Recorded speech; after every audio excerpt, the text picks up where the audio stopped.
Hello, good morning, dear students.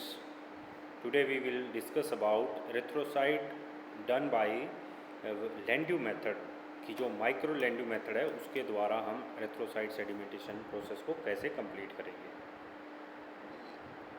तो हमारा method का नाम है Landau micro method. It's not a accurate as other methods, it's require small amount of blood sample. इसमें क्या कह रहा है कि जो ये मेथड है ये दूसरे मेथड्स की अपेक्षा कम एक्यूरेट है, ठीक है, और इसमें हमें स्मॉल अमाउंट ऑफ ब्लड की रिक्वायरमेंट है। It is use if it is difficult to withdraw the sufficient blood sample from patient. और इसको मोस्टली कब यूज़ किया जाता है? जब हम पेशेंट से सफिशिएंट ब्लड सैंपल विड्रॉ नहीं कर पाते हैं जितना हमें रिक्वायरमेंट है, लाइक ए चिल्ड्रन, बच्चों में, ठीक है। Blood is collect from blood capillaries of finger tips, toes, heels, ear loops, ठीक है। अगर वेन से सैंपल नहीं आता है तो फिर हम वो क्या करते हैं, सैंपल को कहाँ से कलेक्ट करते हैं? कैपिलरीज से। कैपिलरीज में हम कहाँ कहाँ से कलेक्ट कर सकते हैं?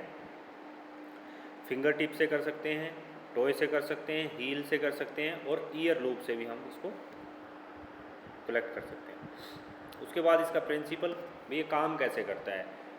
When sodium citrate blood stand vertical, then heavier particles, that is RBC, settle down on the bottom of tube, ठीक है।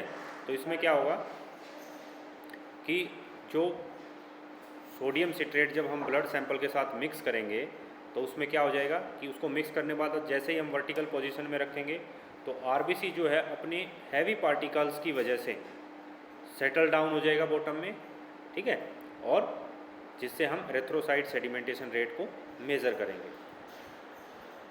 उसके बाद इसमें सैंपल क्या चाहिए हमें? इसमें हमें सैंपल चाहिए anticoagulated blood samples 5% aqueous sodium citrate, हम इसमें एज ए एंटीकोगुलेंट यूज़ करेंगे। उसके बाद रिक्वायरमेंट्स कि हमें इसके लिए क्या क्या रिक्वायरमेंट्स चाहिए। नंबर 1 लैंडू ट्यूब चाहिए, नंबर 2 5% सोडियम सिट्रेट चाहिए, number 3 Pasteur pipette and suction device चाहिए, नंबर 4 टेस्ट ट्यूब चाहिए, नंबर 5 लैंडू ट्यूब चाहिए, और नंबर 6 हमें चाहिए स्टॉप वॉच, ठीक है। तो जो लैंडू पिपेट है उसके बारे में क्या कुछ थोड़ा सा जानते हैं। लैंडू पिपेट क्या होती है? ये एक माइक्रो ट्यूब होती है। इसका जो साइज़ होता है वो 75 mm का होता है। टोटल साइज़ जो होता है वो 75 mm का होता है। उसमें मार्किंग 0 से 50 mm की होती है, ठीक है, और ये बहुत साइड से ओपन होती है। उसके बाद प्रोसीजर कैसे करेंगे हम? First of all we taken 0.5 ml of 5% sodium citrate solution in a clean and dry test tube। ये clean and dry test tube लेंगे जिसके अंदर हम 5% 0.5 ml सोडियम सिट्रेट डालेंगे। उसके बाद हम क्या करेंगे? Now we collect 1.5 ml blood from the antecoital vein and other veins and mix very slowly with 5% sodium citrate। उसके बाद हम क्या करेंगे कि जो है 1.5 ml ब्लड जो है वो वेन से कलेक्ट करेंगे। अगर वेन से नहीं आता है तो हम फिर जो है कैपिलरी से भी प्रिक करके कर सकते हैं, ठीक है, और उस जो ब्लड सैंपल हमने कलेक्ट किया उसको हम 5% सोडियम सिट्रेट में मिक्स करेंगे। Now we taken clean and dry Landau tubes and then fill it by using Pasteur pipette up to 0 mark. और उसके बाद हम क्या करेंगे? लैंडू पिपेट के अंदर उस सैंपल को फिल करेंगे 0 मार्क तक पॉस्चर पिपेट की हेल्प से। Now we stand Landau tube with the help of Landau stand for 1 hour. उसके बाद हम क्या करेंगे कि जो लैंडू स्टैंड है उसके अंदर जो हमने लैंडू पिपेट को फिल किया है 1 आवर के लिए वर्टिकल कंडीशंस में हम उसमें एज इट इज़ उसको रखेंगे। आफ्टर दैट 1 आवर जो है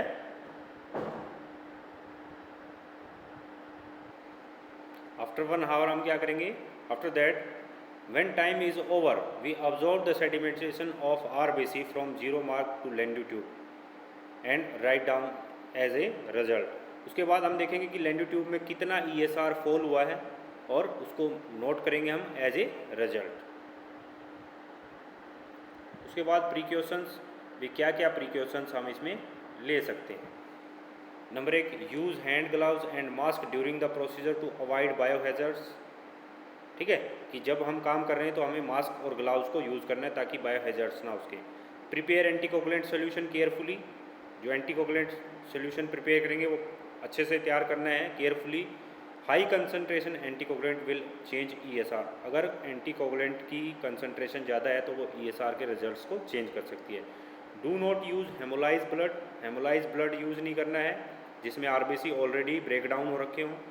avoid air bubbles and fibrin clot, और हमने अगर हमारे सैंपल जब हमने फिल किया उसमें एयर बबल्स हैं तो उसको अवॉइड करना चाहिए, या अगर उसके अंदर फिब्रिन क्लॉट हैं तो उस सैंपल को भी अवॉइड करना चाहिए, क्योंकि बिकॉज जो ये है फॉल्स रिजल्ट हमें प्रोवाइड करवाएंगे। Upper level of blood in the pipette must be at 0 level, और ऊपर की साइड जब हम फिल करते हैं तो वो 0 होना चाहिए, 0 से ज़्यादा नहीं होना चाहिए या उससे कम नहीं होना चाहिए, 0 पे हमें उसको सेट करना है। उसके बाद बात करते हैं हम इसकी नॉर्मल वैल्यूज़ की। तो नॉर्मल वैल्यूज़ जो है वो मेल में होती है 0 से 5 mm आफ्टर 1 आवर्स, और फीमेल्स में होती है 0 to 8 mm आफ्टर 1 आवर्स।